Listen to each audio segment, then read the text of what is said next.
Hello, everyone. I've got a special guest for members of this community. She is here to talk about learning French. For those of you who are interested in expanding your French, my special guest, Michelle Lynch, is here of Immersive French. Michelle, welcome. Bienvenue, merci. How are you? Ça va, ça va. Ça va très bien. I have to tell everybody. So, Michelle definitely is an amazing French teacher. She taught me for a little bit. Thank you for dealing with me. Not at all. It was my pleasure. It was my pleasure. I had fun. So, we want to talk a little bit today about French, Yeah. about learning French. Michelle, please tell us, like, how, number one, first of all, you are based in the US, correct? I'm based in Canada actually. Are So you in Canada? I I didn't even am know in that. yeah, I'm in Canada. I'm in Uh, I'm in Toronto. Yeah. okay, okay, one of my Yeah. favorite cities. Yeah, it's a great It's one. like 3.5 hours from my mom's house. That's right. I love Toronto. That's Okay, amazing. so Mhm. Canadian. All Yes, I right. am. And you specialize in teaching Yeah, French. I do. I So do. tell me, how did you get started in terms of teaching the language, and Yeah. what brought you to teach the language virtually to Yeah. people, to your clients? Well, it's for me, it's a bit of a long story, but I'll make it shorter because I've been learning French since I was a really young kid. So in Okay. Canada, you have the option, your family has the option of putting you into French immersion. So when I first started with school, my parents thought, great idea. Let's put our kids into French immersion. It'll be great to have that opportunity. And in the Okay. time that I grew up, just anything to distinguish you as a young Black girl is also really helpful. Yeah. And so I took those courses, and then of course we moved at one point, and I found that I liked the language a lot. And then when Okay. I moved to the next school, tried to continue, and it just was sticking with me. So fast forward, I continued all the way through school, like my primary school and high school Mm, years. Never really primary focus, but always having okay. the language, I was good at it. Okay. And then when time for university came, I had a different plan in mind to go into communications. I followed that path. Okay. And then when I had to make a change with my degree, I said, you know what? What will I fall back on? And I said, oh yeah, I could do French. And Oh, so wow. I actually ended up switching my focus, and I did my degree in French studies. And it's been amazing ever since. It's probably the best decision that I ever made because I wasn't planning to do a degree in French, but I have both now. I have the communications and French studies as my honors bachelor degree. I love it. So how did Yeah. French open doors for you? How Oh did my it gosh. Sorry, let me let you finish the question. 'Cause I get so excited when I hear or doors like all the way open, like everywhere. really? Oh my Yeah, goodness. yeah. From the time I was obviously from university and taking French, the very first job that I had just before I graduated, they had a posting on our university boards, Hmm. and they said, if you're looking to be a flight attendant, you could apply and just do that for the summer. And I thought, yeah, I like to travel. I think I'll do Okay. that. I think I'll Okay. I'll sign up for that. So I followed that process, and you needed to be bilingual. So I applied, Oh, and for the last 1 year of my university time, I was a flight attendant, and oh I my got to goodness. travel all over the place, and that matched the bug of travel to the language. And so I Okay. used my French practically in that case, and every other job that I had as a student and then growing into my like adult years, I Okay. always looked for an opportunity where I could use my French, or sometimes I applied to jobs where they were looking for French. So I always applied it in every role that I had, and that just kept me Oh, current all the way through. Even though I wasn't living in Toronto, you don't always have people. French is around, but it's not necessarily spoken all the time. But I was okay. speaking to Quebec people, and people from France calling the companies I worked for, so it was always really helpful. I love it. And I was going to Yeah, ask you that. You being in yeah, Toronto, yeah, right? Like, but I mean, I know like Montreal, yep. it's spoken, but like being in Toronto, I was going to ask that. Like, have you, how widely available? Like, how much is it spoken? Because is it hmm truly if you don't use it, you lose it?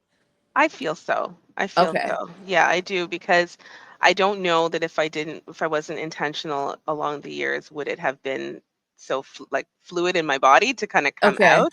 Sometimes Okay. you have to kind of use it that way. So yeah, I mean, over time, after I think in the early years, because I did it enough, I think it's there. But you really do have to continue to practice To speaking practice. and definitely listening for sure. At Okay. the very minimum, yeah. Now I know you're in Toronto, and Yeah, I do want to go to Montreal. Like it's a place I've got yeah, to visit. yeah.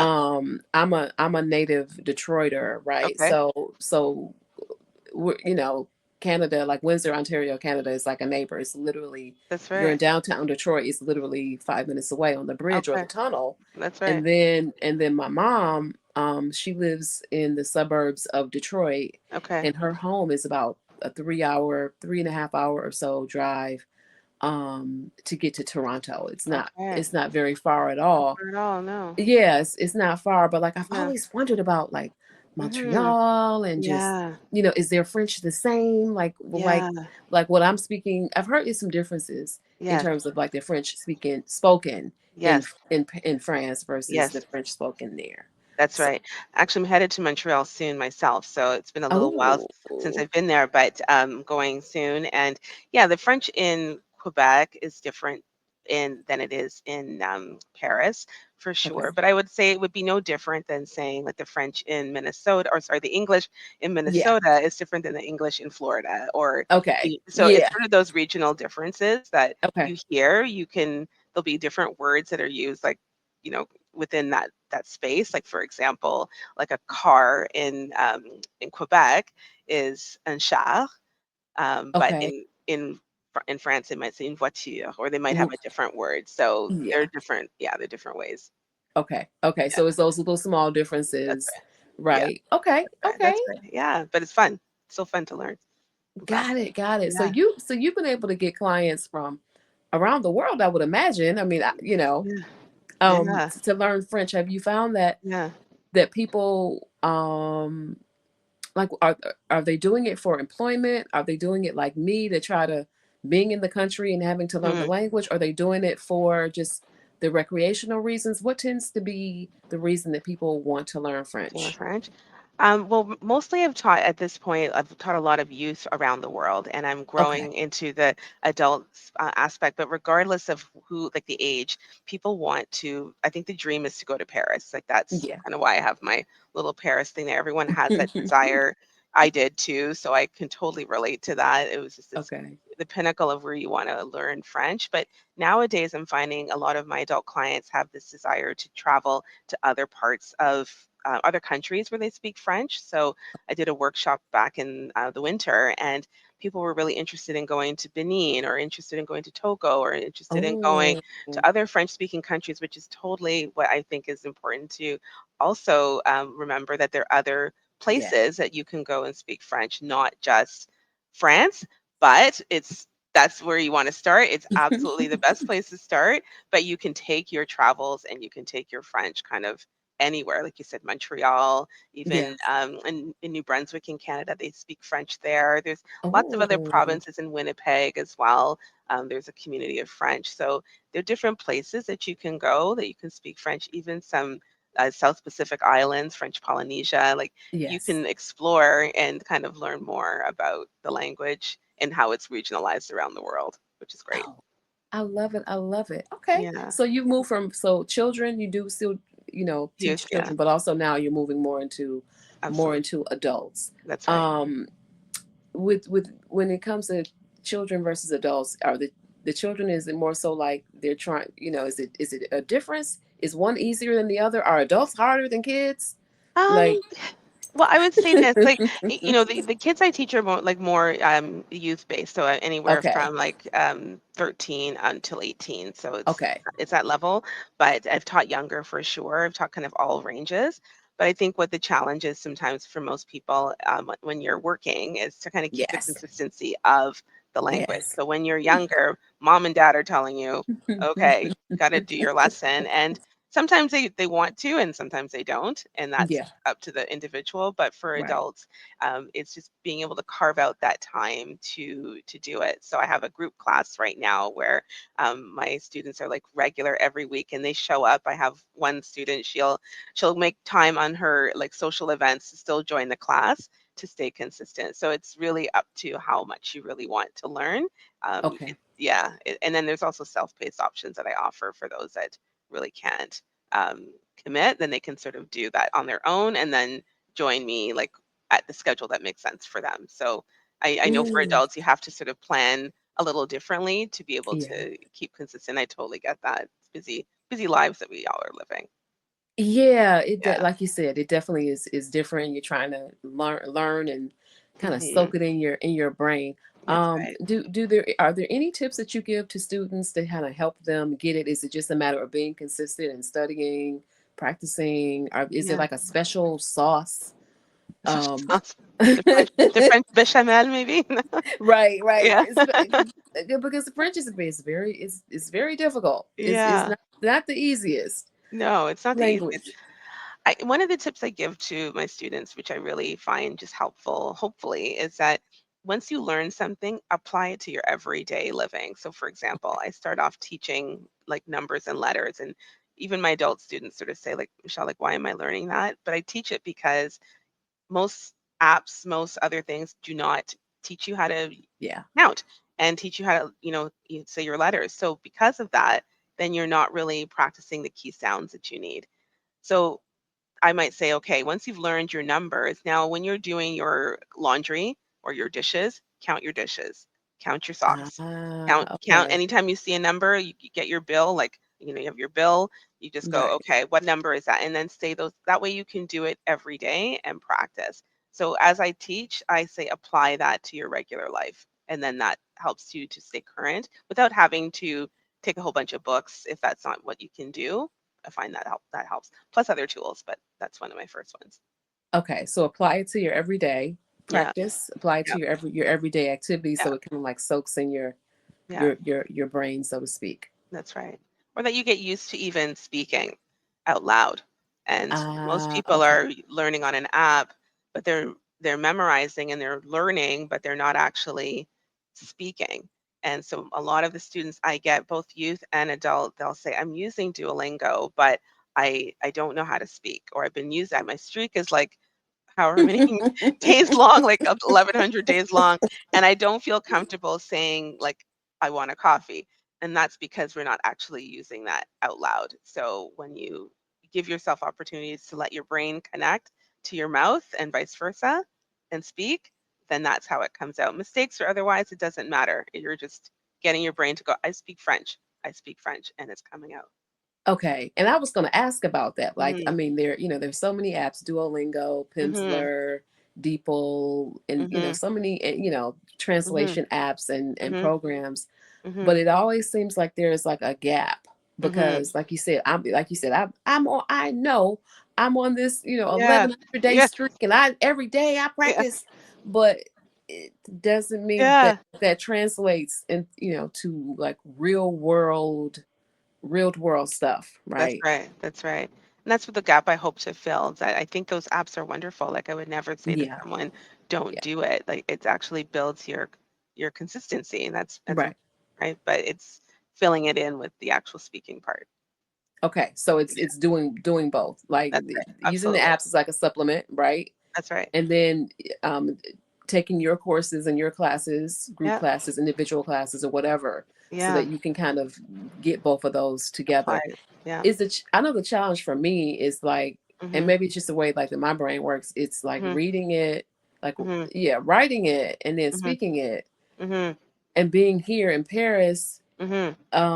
where I'm not going to say it's definitely good to know it, but Mhm. you can kind of get by if you don't. Right. But for me it's like the spoken, and it's like, wait Mhm. a minute, that doesn't sound like the book, it doesn't sound like the Oh, okay. lesson, you know what I'm Right. saying, and Right. understanding the accent, and then Right. asking people to repeat it, because it's their native language, so of course they're going to just That's right. say it quickly, and I'm like, Yeah. wait a minute, I didn't get that. Yeah. Yeah. I always the one example I kind of give sometimes when it comes to that is like I almost have to write this down for you to see it, but you'll know it if I say it. So in English we say like I am going to the store, right? Yes. Going. We spell going the proper way that we know to spell it. I Yes. am going to the store. But when you get comfortable with English and you're kind of with your people and you kind of talk, Yep. you say, I'm gonna go, Right. right? And people understand I'm gonna go, and we understand what that means. But someone new to English would go, well, what happened to, like, why is it gonna instead of going? But we understand. So same with French, right? Or same with Right. any other language. So Yeah. I think that's kind of why I say, like, the more you practice it, then you start to understand the nuances that people that are native speaking will speak it in a way that is not slang, but just shortened. And there's, Natural to them. yeah, there's shortened ways of speaking. Do you focus on conversational mainly? So these is it conversational French in terms of, or if that's is that just one offering that you do? Like, Yeah.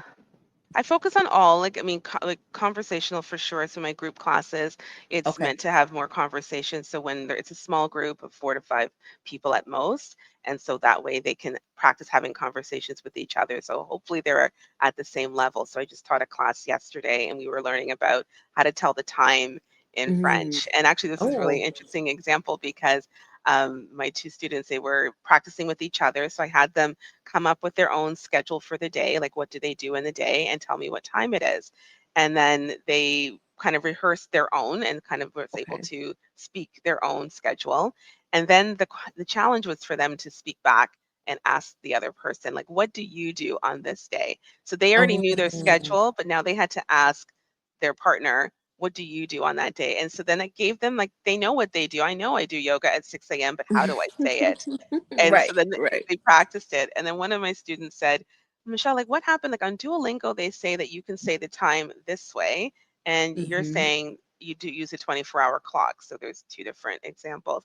And I said, it's true, but you have to understand the nuance of, you can use the 24-hour clock to understand in general when you're in France. But if someone says, let's say, what time is it right now? In my case, it's 10 o'clock in the morning, 10 Right. heures du matin. You Oui. can say, you can say 10 heures du matin or 10 heures du soir, 10 Okay. o'clock at night. But if I Okay. just wanted to say 10 o'clock at night, then I'd use a 24-hour clock. Or Okay. so if I don't want to be precise about like the actual time of day. So those Right. little nuances I infuse in our classes so that it makes that practical that they're doing a little bit more useful for them to understand. Ah, Yeah, okay, okay, yeah, okay. yeah. So you're kind of like starting off where they are, but then trying to advance them to where they like That's right. where they need to be, right? That's right, exactly. So Okay. taking Duolingo, what you learned, she's got a great streak, but she didn't Mm-hmm. understand why. And so then I explained why, and now she can apply it to her own schedule, her Okay. own life. Yeah. Okay, great, great. And one of the things I loved about your classes was that in terms of the visual aspect, I'm a visual learner. Mm. And so it was I love the fact that you would everything was visual. Oh, It good. was like I could see everything. It was I was able to make that connection, Yeah. so to speak. Do you find that that helps with your students that they're looking for that type of, I don't know, teaching method or that type, using the visual as a resource, or does it help with the language and all of that, or Yeah, I find that actually because a few different things. Like one, I find a lot of students like listening is hard enough, right? So that's a challenge in and of yeah, itself. So I can say yeah, something and it doesn't always get in. And I find also a lot of students are more comfortable reading. So they'll say to me, Michelle, it's much easier for me to read and understand. And if I see it written, I know exactly what you're saying. And I do some of these activities in my group class as well. So I will read a script to them, like a restaurant script or something. They'll hear it and they're really challenged to kind of understand. As soon as I put that script up on the screen, they know exactly what was going on. And so, yes, mm, the visuals need to complement, like, language is kind of holistic in that way. Like, you have to use all of your senses to be able to understand. So I try to challenge them on listening only without the okay, text and then confirming.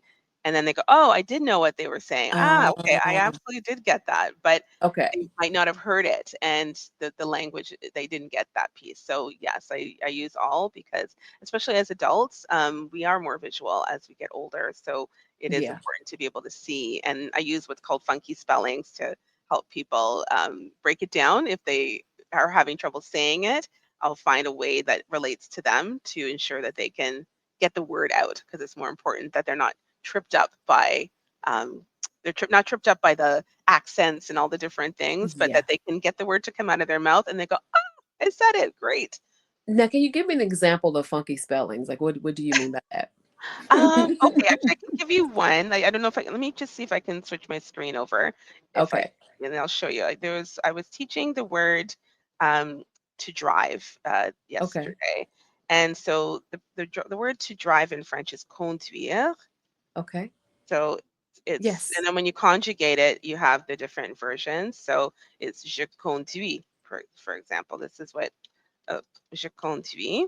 Can that you can still see that, right? I love it. Yes, we're getting a French lesson. I love it. Yeah. Okay. Je conduis. And she had a hard time saying je conduis. And I understand there's like T's and the silent letters. It's like, oh, it's, whatever. So I said, okay, well, why don't we try it this way? Je Hmm. conduis. Because I'm always Ah, listening to how the student is, like what part of the word they're struggling with. And then I okay. come up with I call it my funky spellings to be able to help Okay. get that part out. And some people don't struggle with that word, so they have maybe trouble with the je. So then I'll Yes. focus on that one. So whatever word it is. So then I put it this way, je conduis, and she said it and she got it. Oh, I love it. I love it. And I love that too. The one thing I loved about your classes is that you're able to also, the classes are recorded, so Yes, you can see it. So I'm able yes, to, okay, well, I had a problem with this word or this conjugation, so I can just absolutely. go back and access it, right, Yeah, and go over the materials that were yeah. in class. But I definitely love the funky spellings. Thank you. I like being funky, even in So French. so it's like it's taking it and kind of like breaking it down to things that to ways that your students can understand it maybe a That's little bit right. differently, right? That's right. Yeah. Okay. Yeah. Yeah. And if everyone's different, like everyone has a different hearing of some words. They can hear, like I can and have two or three people in a class, and one person heard it really well and they can get it out. And some people are just able to do that, and other people struggle with different parts of the word. So Yes. because French has so many silent word letters, which you probably know, Tanisha. I remember we talked about it in our time Uh, together. It's like right, it like when do vexes I me say every time. when do I say this? When do I say that? And I agree, like it's like that part can be challenging, but then once you get it, then your brain knows that you've heard, like you've said it. And then I don't know about you, but sometimes when I know that I've said something like, okay, now I understand, now it's connecting with my, Yes. but if you feel like you're struggling to get it out, I think a lot of people are struggling to quote unquote do it right. And I Mhm. focus on getting it out. And then we work on getting Mm, it better over time because I wasn't perfect when I first started speaking French. And I remember those times where I said a word and I was learning, and then all of a sudden my teacher said, "That's it." I'm like, oh, oh, I did it? Oh, and you were like, what? yes, I got Yeah. it. And so I think that happens. I think it's not going to be like spot on, like as soon as you learn the word, Hmm. you say it. It's not going to be like that. So give yourself some grace to know that you might have to say it a few times. And then when you get it, you get it. But You you get only it. get it if you say it. Okay. Okay. Yeah. So is it with students? Is it just like giving, like you said, grace, Yeah. patience, right? Like Yeah. what? Like are those the things that are those like tangible skills that really help students learn the language, giving themselves grace, patience? Is there anything else that you think that, like, yes, of course you do Yeah. the linguistics, right? But like, what are those other skills that kind of like really help students learn Mm. the French language? Well, I mean, I talked about a few of them already, like in really just applying it everywhere. Okay. I know I've had some students that, I've taught a few youth students that had zero French experience at all, like none at all. And one student, I've taught him now for 4 years, and we Oh, always have these, or for almost 4.5 years, I've taught him, and he had zero French. And he took one of my courses, immersive French, and he did all that on his own. And then he came to me live. And so there's certain words that he just will always say, like without like he'll add the T on the end. Or I can't yeah. remember. I forgot which one it is now. There's a few, but anyways, he'll say it all the time with the incorrect pronunciation. So I just always challenge him every time. I say, okay, what is that? What did you say again? And then he'll eventually gets it. So now he's considering that where he started, and he actually is a Duolingo student. He doesn't Okay. take French anywhere else but my classes, and he can Okay. fully understand everything I'm saying now. And he started Oh, off, yeah, it's actually quite amazing because he had zero French. It's the amount of things that he didn't know at the beginning and what we were able to accomplish in 4 years of his comprehension is great. I'm just working on getting him to speak and share and, be able to use the French that he actually understands. wow, I love it. And so you work with students a couple times a week, once a week? Like what types of what usually works best for Yeah. in terms of for immersive French in your program? Yeah, and he's once a week, but Okay. most people are about once a week, I'd say. If you can make the time for more per week, it obviously is beneficial, but Yeah. once a week with practice in between, you can get there. You can, and it doesn't have W- to be 4 years. It doesn't have to be that. Right, right, right, right. Yeah. I yeah, totally understand. And what types of practice do you suggest, especially like let's say a person is in the US and obviously they're in the US, it's not a whole lot of opportunities, right, Yeah. for French. How do you suggest that students practice? Yeah. I mean, again, I like the classes that I offer with Pop-Up French is one of the group Yeah. classes that I do. And I think that really helps to keep my students kind of like current and they're Hmm. practicing on the platform. I offer different challenges to them. So the board is really interactive so they can actually go online. I will post things that they can listen to so they can do Okay. quote unquote the homework. They can practice that way. They can tell me what their Duolingo streak is for the day and they Okay. can kind of keep honest that way. They can interact with each other online, and that's trying to build that community so that there's an ability for them to have somebody else to practice with. So that's really the purpose of why I wanted to, make sure that more adults who I know want to travel, but they are Hmm. scared about speaking the language and they're scared about what will I do if I go to Paris and I won't know? And I know we talked about that too. And it's a real Yeah. feeling and it's a Yeah. real, comfort to be able to know some words. So that's what the community is about, to have those people in the small community or, however, even if it's through myself, to be able to help them practice. And the challenges are fun. They get points, all that fun stuff. And so the community is called what again now? I'm sorry, Pop, oh it's yeah, it's called Pop-Up French. Pop-Up Papa French. French. Okay, I Yeah, love it. So yeah. you're working with people who in that case want to travel to France Mhm. or wherever, whatever French speaking country, right? And they want the nitty gritty, right? That's right. That's right. And they want the Okay. community to be able to speak and talk with somebody else who's, learning French just like them, because otherwise, if I'm speaking to them, they're speaking teacher to students, so to speak. Okay. And but if you're speaking with someone that's your peer, that's at the same level, that has the Hmm. same desires, then that motivation is there. And whether you want to practice like a cafe restaurant script or you want to practice like getting on the plane, whatever it is, like travel Ah, experience, like I focus on the travel aspect of it so that you can really get the practice with another individual who is in the same boat as you, and that builds that camaraderie and desire to learn. And if you have that desire and there's someone on the other end of the world or whatever that wants to learn, okay. then you are going to practice most likely. That sounds amazing, especially for members of this community. Like Yeah. they there are a lot of people that I talk to, members of this community, who are like, I'm coming to France, Yeah. um or I want to visit or whatever, or travel or Yeah. spend the summer, Yeah. um and yeah, that will be like the perfect service for them because they're trying, Yeah. you don't know what you don't know, right? That's right. And so it's good to kind of get that like preparation Yeah. beforehand. And just So comfort as well. Like you'd want to feel as easy as you can. Even if yeah. you just know a few phrases that you can speak, then that's helpful. And it's not going to happen all at once, but if you feel confident in ordering your coffee, then you're winning right there. Exactly. So Yeah. what do you suggest for women in this community who are like, you know what, I'm going to Paris in 2026. Is there a Okay. lead time? Do you say like, well, do you need 3 months? Do you need like what is the lead time that you would suggest for a person who's like, I know I'm Yeah. coming to France or Yeah. I'm going to a French speaking country and I want to Yeah. be able to communicate. Yeah, I think it would depend on what their personal goal is. Like, what do they want to communicate when they're there and feel comfortable? Then it would depend on how much I need to teach them. But I mean, Okay. I do like 3 months, 6 months. It could be a year of learning. It could be more than that.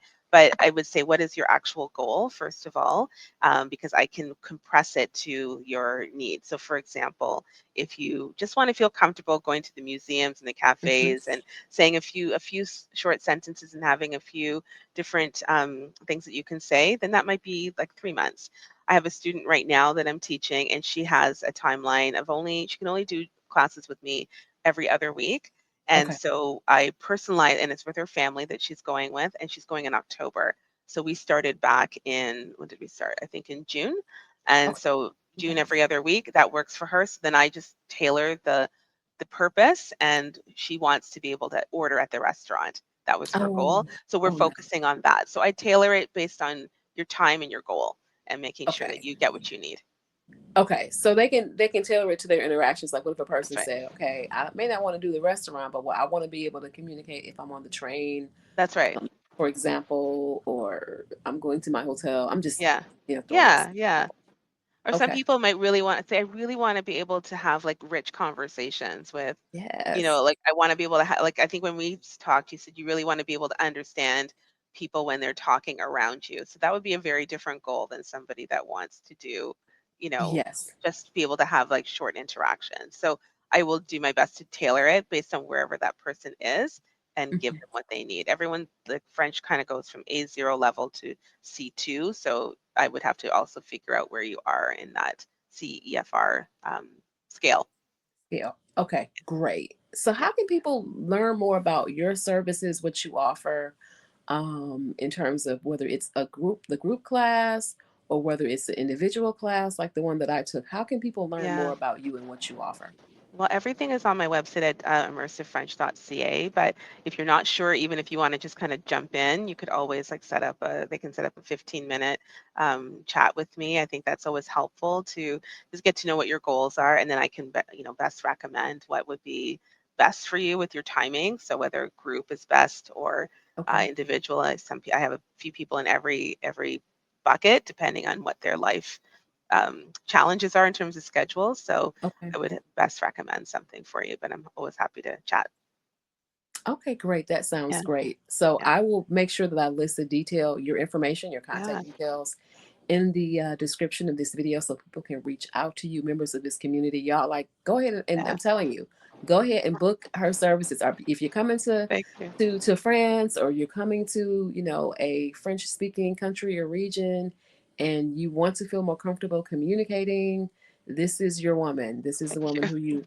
who you want to get. So look out for more. There'll be, look, the caption of this video will have the details you need to I'll contact make me. sure to send them. And also, don't forget to bring me along on the trip. I'm happy to be an emotional support language person. Exactly. Exactly. You need a French emotional support human. I'm here. I'm here for you. I'm here for you. Like, just let me Yeah. know, right? You're like, just let me know. Paris, doesn't matter. Partout, partout, je suis là. Exactly. Yeah. Exactly. Thank you so much. Is there Thank anything else you. you'd like to add about your services, about speaking French, about learning French? Anything else you'd like to add? Yeah, I would just like to say for those women of, anywhere from 35 to 55, if you're feeling like that drive of kind of traveling somewhere different and new, that where they speak French is where you really want to be right now, then definitely like reach out to me. I'd love to help you feel more comfortable in speaking the language so you can enjoy. I think when you feel comfortable saying things, you can enjoy things better and it's not frustrating. And I think that's a very key part of, I know how much it made a difference to me when I went to France for the first time, considering how long I've been speaking French. I only got to Paris in 2017, and that's a long story why that happened. But regardless, I recognize how comfortable it felt, and so I'm always happy to help people have that same feeling. So reach out. Oh man, I love it. Okay. Yeah. Absolutely. Thank you so much for your Thank help, Michelle. you. Don't forget, you guys, Michelle Yeah. Lynch, Immersive French. Her contact information is in the caption of this. Book her services now. Thank you so much, Merci. Michelle, for your time. Merci. Merci. Merci. OK. Bonne Bonne journée tout le monde. journée. Bonne journée. All right.